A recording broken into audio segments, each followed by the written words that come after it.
ఈ ప్రపంచంలో ఎవరైనా ఇట్లా అంటారా అన్న? నేను మందులు అమ్ముకున్నంత మాత్రాన మందులోడు ఆయన న్యాయమా? ఏమా ఇలా కండక్టర్ ఉన్నాడు, కండక్టర్ కూడా అంటారా? పోలీసు ఆయన ఉన్నాడు, పోలీసులు కూడా అంటారా?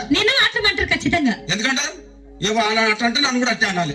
కానీ దండం పెడితే ఒక మాత్రం అన్న మాకే అదే చెప్పు. మాట మాట మాటి మాటి మాట మాట